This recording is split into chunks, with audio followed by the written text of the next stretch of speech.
Every time spring's coming, I do this mindful thing about walking through the park and watching the trees, but I kind of meditate on that as well.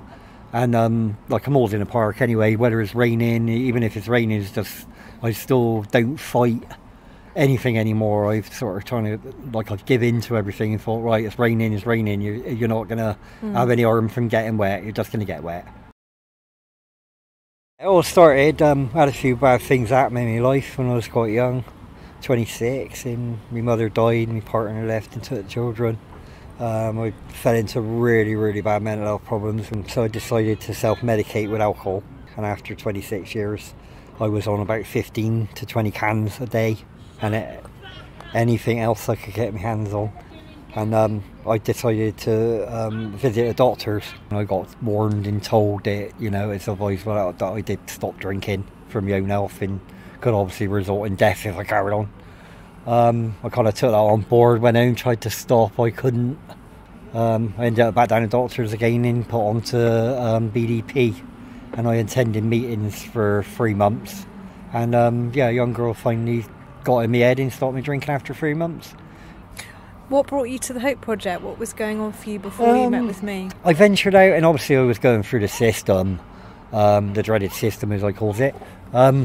I decided that maybe it was time, after 5 years, maybe it was time for me to venture back into work, or maybe venture into doing something. I finally got into this little job. It was only a little cleaning job I was doing. I was just really enjoying it. It was, you know, getting me out of bed in the morning. It was giving me purpose. All that side of it was absolutely fantastic. I was loving it, enjoying it, you know, it was great.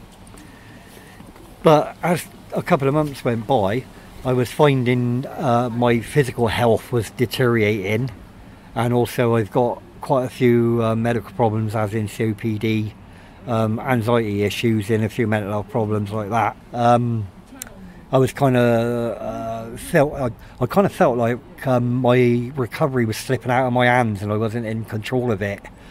And I was starting to get feelings of suicidal thoughts, of maybe life's too much for me. Maybe it would be better if I wasn't here. Maybe it would be easier if I wasn't here. Maybe I wouldn't have to go through all this if I wasn't here.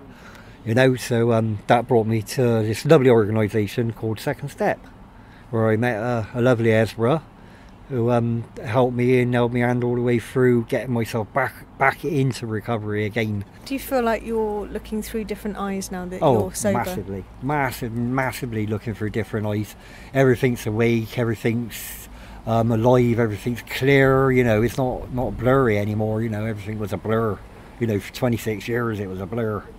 You know, and like even my smell, all my senses, you know, this, like I'm doing exercises stuff now on the bodily senses. About your smell, your sight, your sound, I mean, everything's, you know, like in contrast now, you know, like I'm seeing things for what they really are in reality. And that is the thing, coming out of addiction is going back into reality, and like reality is beautiful once you're in it.